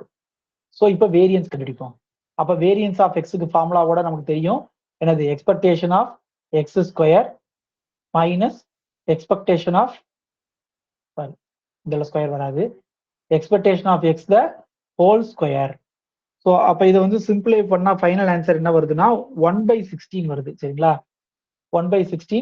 இதே மாதிரி வேரியன்ஸ் ஆஃப் எக்ஸோட ஆன்சர் என்ன வருது, சரி வேரியன்ஸ் ஆஃப் ஒய்யோட ஆன்சர் என்ன வருது அப்படின்னா அதுவும் 1/16 தான் வருது சரிங்களா. ஏன்னா ரெண்டோட மார்ஜினலும் ஒரே மாதிரி இருக்கும், அதனால ஒரே ஆன்சர் தான் வருது சரியா. ரைட். அதுக்கடுத்து கோவேரியன்ஸ் கேட்டிருக்காங்க. நாலாவது covariance of X comma Y. அப்ப அதுக்கு ஃபார்முலா என்ன? Expectation of X Y minus expectation of X into expectation of Y. இப்போ expectation of X into expectation of Y already கண்டுபிடிச்சாச்சு. ஸோ எக்ஸ்பெக்டேஷன் ஆஃப் எக்ஸ் ஒய்யை கண்டுபிடிக்கணும். அப்ப இதுக்கு என்ன பண்ணணும்? ரெண்டு இன்டகரல் போட்டுறணும், ஏன்னா ரெண்டு வேரியபிள்ல. அப்ப எக்ஸ் ஒய் சரிங்களா, அதோட ஜாயின் பிடிஎஃப். dx dy. புரிஞ்சுதா? இது பின்னாடி ஒரு ஃபார்முலாவா பார்ப்போம் நம்ம, சரிங்களா? ஜாயிண்ட் மொமெண்ட் அப்படின்னு சொல்லி ஒண்ணு பார்ப்போம் பின்னாடி இதுக்கு அடுத்து. அதுல இது வரும், சரியா? இந்த இடத்துல ஏன் ஜாயிண்ட் போறேன்னு புரியுதுல உங்களுக்கு? ஏன்னா அங்க 2 வேரியபிள் இருக்கு, அதனால ஜாயிண்ட் போட்டோம். எக்ஸ் மட்டும் கேட்டாங்கன்னா நம்ம மார்ஜினல் ஆஃப் எக்ஸ் போடுவோம், ஒய் மட்டும் போட்டா மார்ஜினல் ஆஃப் ஒய் போடணும். ஸோ அப்ப இதை போட்டு நீ இன்டெகிரேட் பண்ணீங்கன்னா இதோட ஆன்சர் என்ன கிடைக்குதுன்னா 1/6 கிடைக்குது. என்ன கிடைக்குது? 1/6. அப்ப கோவேரியன்ஸ் ஆஃப் எக்ஸ் ஒய் என்ன கிடைக்குது அப்படின்னா, ஃபைனலா என்ன கிடைக்குதுன்னா 1/6 மைனஸ் கோவேரியன்ஸ் ஆஃப் எக்ஸ் எவ்வளவு கிடைச்சது? 5/12 டிவைட் பை 5/12 இன்டூ 5/12. ஸோ இப்போ ஆன்சர் வந்து மைனஸ்ல கிடைக்குது, மைனஸ் 1/144 கிடைச்சிருக்கு கோவேரியன்ஸ். சரிங்களா? இது ஃபர்ஸ்ட் ப்ராப்ளம். ஓகே, ஒரு ப்ராப்ளம் தான் கொடுத்துருக்கேன் இதுல. 30 கிடைத்து 32 ப்ராப்ளம் கொடுத்துருக்கனா? ஸ்கேன் 31. ஓகே, ஒரே ஒரு செகண்ட். பேஜ் நம்பர் விட்டு 33 கிடைச்சா விட்டு போயிருக்கு. ஸோ அப்ப இதோட என்ன ஆயிடுச்சு அப்படின்னா நம்ம இதை முடிச்சாச்சு. என்னது? எக்ஸ்பெக்டேஷன் முடிச்சாச்சு.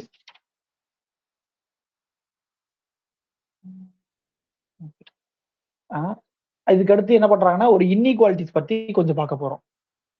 பார்த்துட்டு அப்புறம் வந்து ஜாயிண்ட் மொமெண்டோட ஜாயிண்ட் ப்ராபபிலிட்டியோட மொமெண்ட் பார்ப்போம். என்ன இன்இக்வாலிட்டி அப்படின்னா, ஃபர்ஸ்ட் இன்இக்வாலிட்டி வந்து காச்சி ஸ்குவாஸ் இன்இக்வாலிட்டி. ஞாபகம் இருக்கா? காச்சி ஸ்குவாஸ் இன்இக்வாலிட்டியா இருக்காது?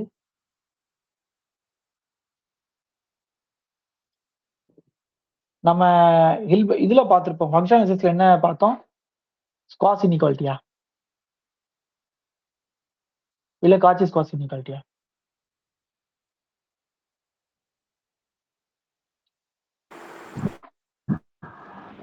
காஷி ஸ்குவாட்ஸ் இன்இக்வாலிட்டி தான் சார். சரி, என்ன ஃபார்முலா?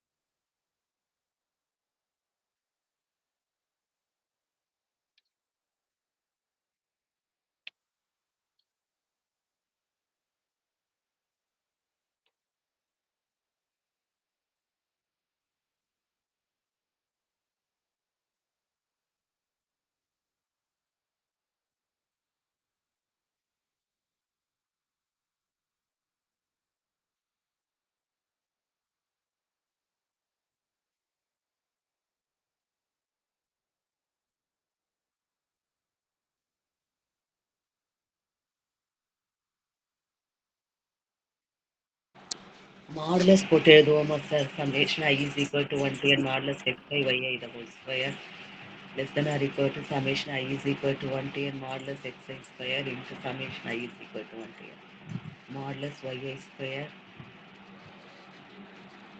சரியா ஞாபகம் இல்லை சார். மத்தவங்க வாயை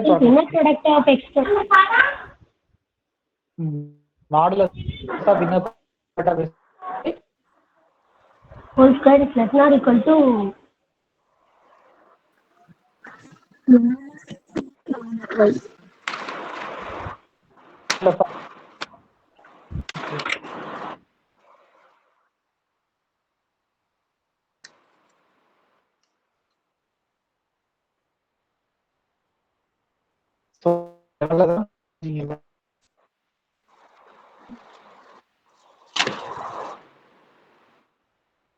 லாஸ்ட் நடத்தின யூனிட்ல இருந்து ஒண்ணு கேட்டா டக்குன்னு பிளாங்க் ஆறீங்க.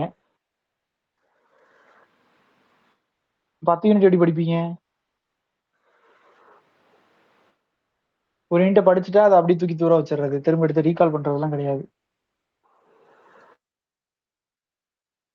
சொல்லுங்க, fill in the blanks எழுதினீங்க, கண்டிப்பா உங்களால சொல்ல முடியும்.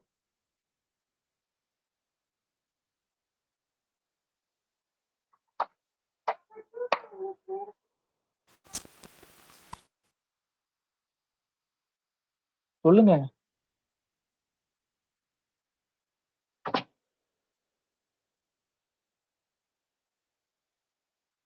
Modulus of inner product of x, y whole ஸ்கொயரோட நின்று போச்சு. கிட்டத்தட்ட 6-7 பேருக்கு மேல இருக்கீங்க. சார் நாம் எக்ஸ் இன்ட்டு நாம் ஒய் சார். நாம் எக்ஸ் இன்ட்டு நாம் ஒய் சொல்றதுக்கு இவ்வளவு நேரம் ஆயிருக்கு உங்களுக்கு. அப்ப சொல்லி கொடுத்து என்ன பிரயோஜனம் எனக்கு புரியல. Right, okay. அப்ப இதுதான் நம்ம வந்து ஃபங்க்ஷன்ஸ்ல பார்த்தது. அதே மாதிரி தான் இங்கேயும் வரும். Expectation of X y the whole square is less than or equal to expectation of X square into expectation of y square. சரிங்களா? இதான் இங்க வந்து காஸ் காஸ் இன்இக்வாலிட்டி 2 வேரியபிளுக்கு. இதோட ஈக்குவாலிட்டி எப்போ வரும்? நான் இருக்கா யாருக்காவது? இதுல எப்ப ஈக்குவாலிட்டி வரும்? எக்ஸும் ஒய்யும் டிபெண்டா இருந்தா சார். Very good. எக்ஸும் ஒய்யும் டிபெண்டா இருந்தா அதே தான் இங்கேயும் சொல்றாங்க. என்னன்னா இது ஈக்குவாலிட்டி சைன் எப்போ ஹோல்ட் ஆகும்னா probability of Y equal to minus X by T is equal to 1. சரி, முன்னாடி என்னன்னா probability X equal to Y is equal to 1 என்ன மீனிங் யாருக்காவது தெரியுமா?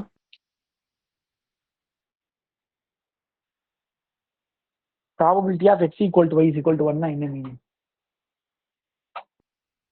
சரி, probability of X less than Y is equal to 1 என்ன meaning? இல்ல probability of X plus Y less than 1 என்ன meaning? Less than 1 equal to 1 என்ன meaning? எப்போ ஒரு இதுக்கு ப்ராபபிலிட்டி 1 வரும்? நம்ம படிச்சதுலயே சொல்லுங்க. சரி, ப்ராபபிலிட்டி எப்ப 0 வரும்? எந்த ஈவென்ட்டுக்கு வரும்? Sure ஈவென்ட்டா okay. ப்ராபபிலிட்டி எப்ப 0 வரும்? இம்பாசிபிளா ஓகே. இருந்தா 0. Possible event. ப்ராபபிலிட்டி எப்ப 1 வரும்? Sure Sure event. event. Sure event என்ன அர்த்தம்? ஷுவர் ஈவென்ட் என்ன Probability அர்த்தம்? அதான் அது என்ன அர்த்தம்? ஷுவர்ன்ற வேர்ட் அங்க என்ன மீன் பண்ணுது? கண்டிப்பா நடக்கும். சரிங்களா? கண்டிப்பா நடக்கும்ன்ற மாதிரி ஷுவர் ஈவென்ட் அப்படின்றது. அப்ப என்ன மீனிங்னா இந்த எக்ஸ் ஈக்குவல் டு ஒய்ங்கிறது எப்பயுமே ட்ரூ அப்படின்னு அர்த்தம். X less than Y, probability of X less than Y equal to ஒன்னு என்ன அர்த்தம்னா எக்ஸ் லெஸ் தென் ஒய்ங்கிறது எல்லா இடத்துலயும் ட்ரூன்னு அர்த்தம். அவ probability of X plus Y less than 1 equal to probability of 1 கிடைச்சதுன்னா அப்ப எக்ஸ் பிளஸ் ஒய் வந்து எப்பயுமே 1 விட கம்மியா தான் இருக்கும்னு அர்த்தம். நான் சொல்ற கான்செப்ட் புரிஞ்சுதா?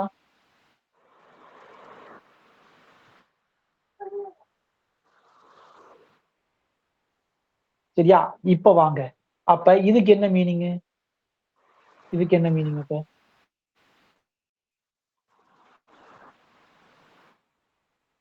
யாராவது கரெக்டா சொல்றீங்களா பாப்போம். y equal to minus X by T தான் என்னது?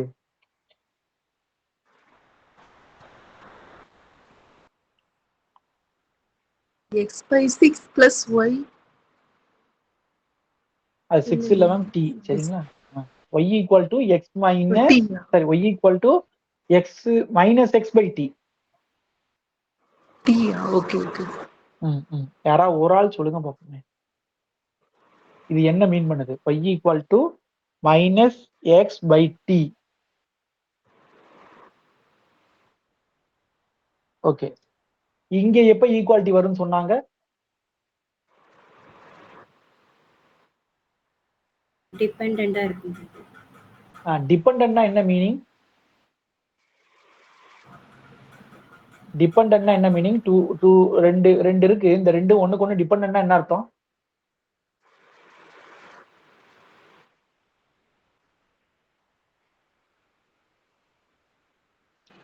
y வந்துட்டு in terms of x எழுத முடியுங்கிறது. Very good, super. ஒய்ங்கிறத இன் டர்ம்ஸ் ஆஃப் எக்ஸ்ல எழுத முடியுங்கிறது தான் அது. இப்ப கம்பேர் பண்ணுங்க, X and Y are dependent. அததான் இங்கேயும் சொல்ல வராங்க, வேற ஒண்ணும் சொல்லல. ஸோ இங்கேயும் அதே மீனிங் தான், தெரியுதா? அங்க என்னவோ அதேதான் இங்கேயும். X Y are dependent, but ஆனா அந்த டிபெண்டன்சி இந்த மாதிரி இருக்கும் அப்படின்றாங்க. டீங்கிறது ஒரு வேல்யூ. சரிங்களா? அது வந்து ப்ரூஃப்குள்ள கொடுத்துருப்பாங்க. சரியா? புரிஞ்சுதா எல்லாத்துக்கும்?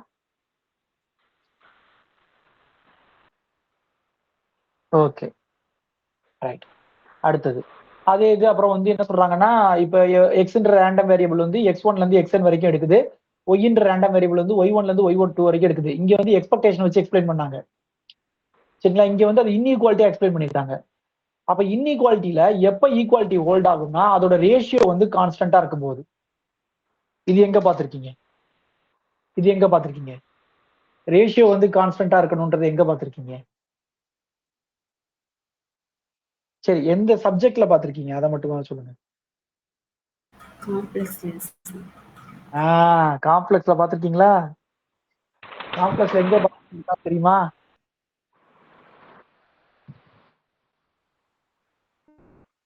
சரி, எடுத்து பாருங்க நீங்க கிளாஸ் முடிச்சதுக்கு அப்புறம். கம்பேர் பண்ணி படிங்க சப்ஜெக்ட. சரிங்களா? அப்பதான் மறக்காது. இப்ப பாருங்க, திடீர்னு கேட்டா நீங்க அப்படியே யோசிக்கிறீங்க எல்லாரும். ம். சரி, அப்ப இதுக்கு எப்ப ஈக்குவாலிட்டி வரும்னா அதோட ரேஷியோஸ் வந்து ஈக்குவலா இருந்தா வரும். சரிதானா? அடுத்தது மீன் டீவியேஷன் அபவுட் மீன் அதோட square is less or equal to variance அப்படின்றாங்க. சரிங்களா? இது ரெண்டு சைடுக்கு ரூட் எடுத்துருங்க. ரூட் எடுத்தா அந்த ஸ்கொயர் பேரும், இங்க வேரியன்ஸ்க்கு ரூட் எடுத்தா ஸ்டாண்டர்ட் டிவியேஷன். அப்ப இதுல இருந்து என்ன தெரியுதுன்னா, mean deviation is always less or equal to standard deviation. ஞாபகம் வச்சுக்கோங்க, mean deviation is always less or equal to standard deviation. அடுத்தது என்ன அப்படின்னா, ஒரு கான்வெக்ஸ் ஃபங்க்ஷன் அப்படின்னா என்ன அர்த்தம்? சரிங்களா? கண்டினியூஸ் கான்வெக்ஸ் ஃபங்க்ஷன்னா என்ன அர்த்தம்?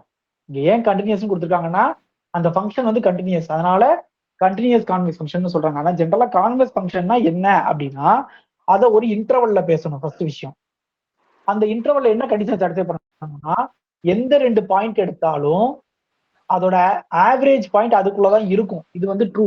சரிங்களா? அந்த பாயிண்ட் இந்த கண்டிஷனை சாட்டிஸ்ஃபை. சரிங்களா? என்னது? g of x1 plus x2 divided by 2 is less than or equal to g of x1 plus g of x2 by 2. இந்த கண்டிஷனை எந்த ரெண்டு பாயிண்ட் எடுத்தாலும் சாட்டிஸ்ஃபை பண்ணுச்சு அப்படின்னா அந்த ஃபங்க்ஷனுக்கு பேர் வந்து கான்வெக்ஸ் ஃபங்க்ஷன். இதுதான் நம்ம, ஆனா நம்ம பொதுவா இதை பார்த்திருப்போம். இந்த டெபினிஷன் நிறைய பேர் பார்த்திருப்பீங்க. ஞாபகம் இருக்கா? கான்வெக்ஸ் ஃபங்க்ஷனுக்கு இந்த டெபினிஷன் நிறைய பேர் பார்த்திருப்பீங்க. g of x, இது lambda x1 plus 1 minus lambda x2 is less than or equal to lambda gx1 plus 1 minus lambda gx2 அப்படின்றது. சோ இது ரெண்டுமே ஒண்ணுதான். பொதுவா கான்வெக்ஸை நம்ம எப்படி செக் பண்ணுவோம் அப்படின்னா, அதை ரெண்டு தடவை டிஃபரன்ஷியேட் பண்ணி அதோட வேல்யூ எப்பயுமே கிரேட்டர் ஆர் ஈக்குவல் டு ஜீரோவா இருந்தா, டிஃபரன்ஷியேஷன் பண்ணதுக்கு அப்புறம் ரெண்டு தடவை டிஃபரன்ஷியேட் பண்ணதுக்கு அப்புறம் அதோட வேல்யூ எப்பவுமே கிரேட்டர் ஆர் ஈக்குவல் டு ஜீரோவா இருந்தா அது கான்வெக்ஸ் நம்ம சொல்லுவோம். சரிங்களா? ரியல் ஆன்சர்ஸ்ல g double dash of x greater or equal to zero for such எக்ஸா இருந்ததுன்னா அந்த இன்டீரியர்ல இருக்க எல்லா பாயிண்ட்டுக்கு இருந்தா அது கான்வெக்ஸ் சொல்லுவோம். இது ஏன் சார் இங்க தேவைப்படுது கான்வெக்ஸ் அப்படின்னா, முன்னாடி நம்ம ஒண்ணு சொன்னோம், ஞாபகம் இருக்கா? எக்ஸ்பெக்டேஷன் வந்து ஈக்குவலா இருக்கும். அதாவது லீனியரா இருந்தா நம்ம பிரிச்சு எழுதிக்க முடியும், நான் லீனியரா இருந்தா எழுத முடியாது அப்படின்னு சொல்லி ஒண்ணு படிச்சோம். ஞாபகம் இருக்கா யாருக்காவது?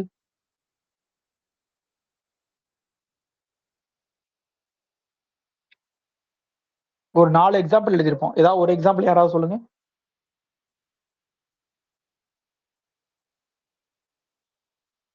யாராவது ஒரு எக்ஸாம்பிள் சொல்லுங்க. லீனியரா இருந்தா ஒர்க் ஆகும், லீனியரா இல்லைன்னா ஒர்க் ஆகாதுன்னு சொல்லிட்டு ஒரு 4 எக்ஸாம்பிள் கொடுத்துருப்பேன், ஒர்க் ஆகாத example.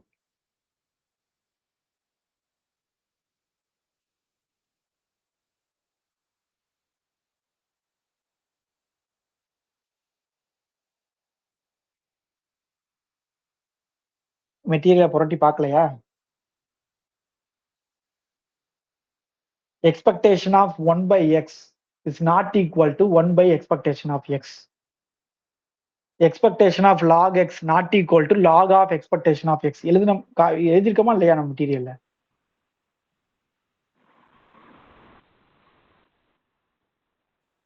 expectation of x power 1 by 2 is not equal to expectation of x the whole power 1 by 2. எழுதிருக்கோமா இல்லையா? எழுதியிருக்கோம் sir. Yes sir, expectation exists. அதுதான் எழுதிருக்காது, யாரும் சொல்ல மாட்டேன்றீங்க. சோ அந்த இடத்துல நாட் ஈக்குவல் தான் சொன்னேன் தவிர அது கிரேட்டர் தானா இல்ல லெஸ் தானான்னு நான் சொல்லல. அத சொல்றதுக்கு தான் இந்த கண்டிஷன். என்னது? நம்ம ஜென்சன் இன்இக்வாலிட்டி. ஒரு விஷயம் நல்லா புரிஞ்சுக்கோங்க, உங்களோட சிலபஸ்ல ஜென்சன் இன்இக்வாலிட்டின்ற வேர்டை மென்ஷன் பண்ணிருக்காங்க. அப்ப அந்த மாதிரி வேர்டை மென்ஷன் பண்ணாங்கன்னா அதுல இருந்து கொஸ்டின் வர்றதுக்கான அதிக வாய்ப்பு இருக்கு. சரியா?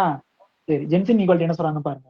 If G is continuous convex function on an interval I and X is a random variable whose values are in I with probability 1, then expectation of G of X is greater than or equal to G of expectation of X.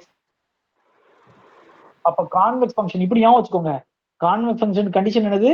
greater than or equal to 0. அப்ப இங்கேயும் greater than வரணும். ஓகேவா?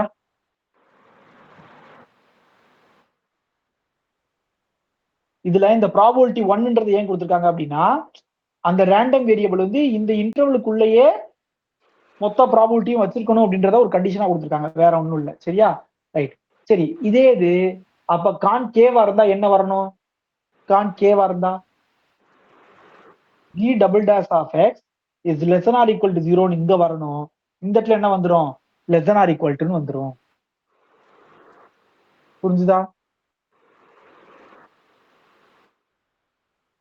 அடுத்து இன்னொன்னு என்ன சொல்றாங்கன்னா, கான்கேவோட definition என்ன அப்படின்னா, இஃப் G is concave, சரிங்களா? G is concave சொல்லணும்னா if minus G is convex-ஆ இருக்கணுமா? புரியுதா?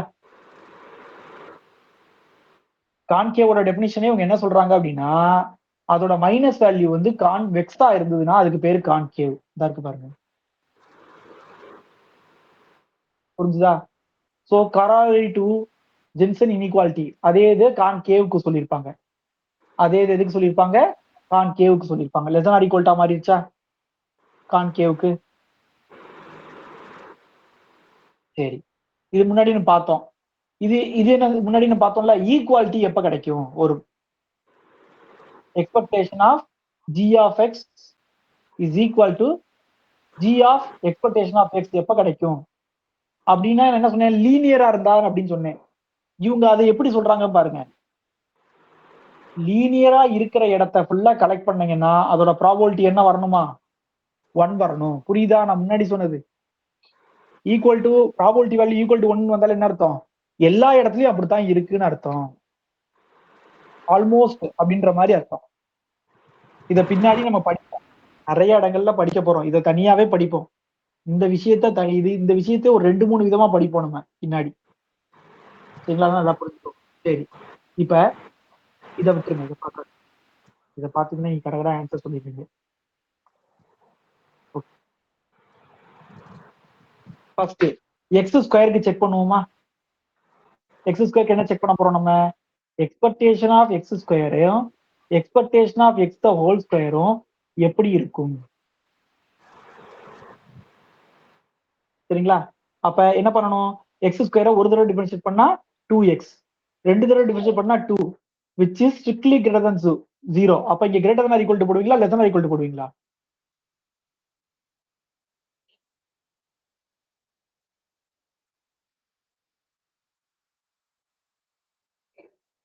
என்ன இவ்வளவு நேரம் சொல்லி கொடுத்தா நான் வேஸ்ட் அப்ப அடுத்து?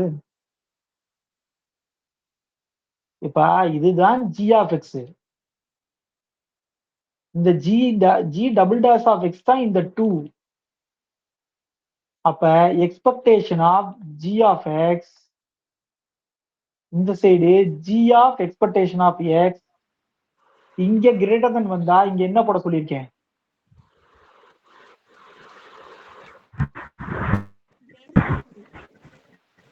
Greater than or equal to. அப்ப இங்க greater than or equal to போடணும். கிரேட்டர் தென் போட சொன்னீங்க. ஆமா. சரி, இப்ப அடுத்த question. g of x equal to 1/x இருந்தா அப்ப g dash of x என்ன கிடைக்கும் உங்களுக்கு? -1/x square.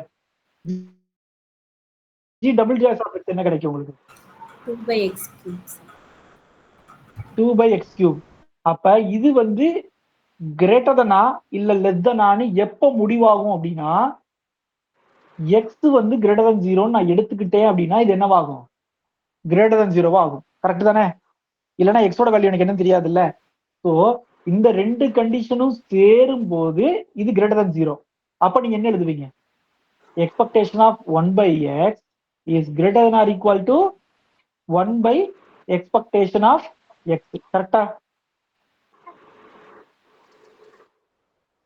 சரி, அடுத்தது g of x equal to x power 1/2. அப்ப என்ன பண்ணணும்? g dash of x என்ன வருது? 1/2 x power minus 1/2 வருமா? Again g double dash of x கேட்டா என்ன பண்ணுவீங்க? minus 1/4 x power minus 3/2 வருமா? அப்ப இங்கேயும் நம்ம மென்ஷன் பண்ணணும், x greater than 0வா இருந்தா இது என்னவா இருக்கும்? less than 0வா இருக்கும். அப்ப expectation of x power 1/2 is less than or equal to expectation of x the whole power 1/2. ஓகேவா? இது புரிஞ்சுதா? அடுத்தது log x.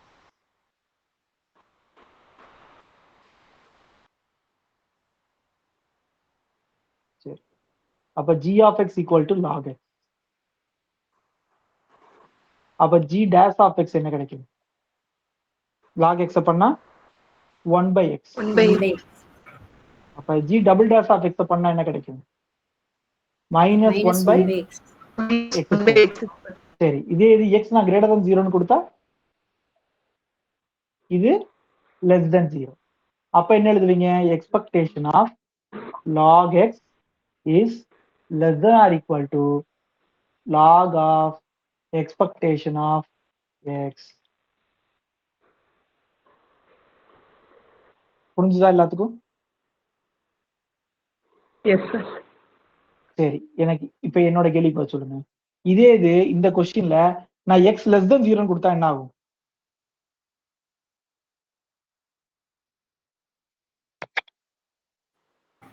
Function exists. Greater than or equal to.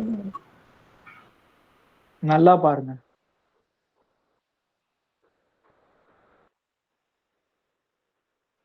x less than 0ன்னு கொடுத்தா என்ன ஆகும்?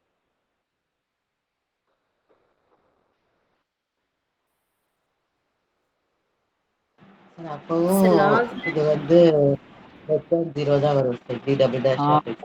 சரி, அதாவது நான் less than 0ன்னு கொடுத்தாலும் இந்த இடத்துல என்ன இருக்கு? x square always positive. அது நெகட்டிவா இருந்தாலும் பாசிட்டிவ் தான். அப்ப அகைன் இதுக்குமே இதுதான் வரும்.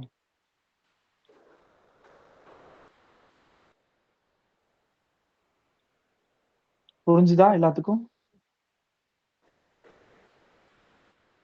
ஓகே,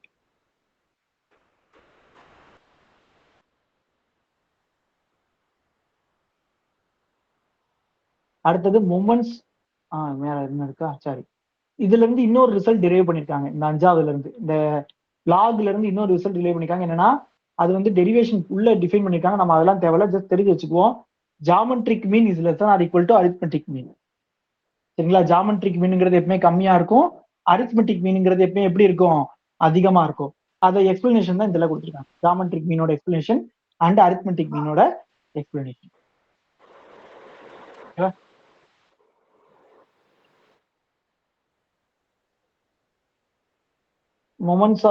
மொமெண்ட்ஸ் ஆரம்பிப்போமா இல்ல போதுமா?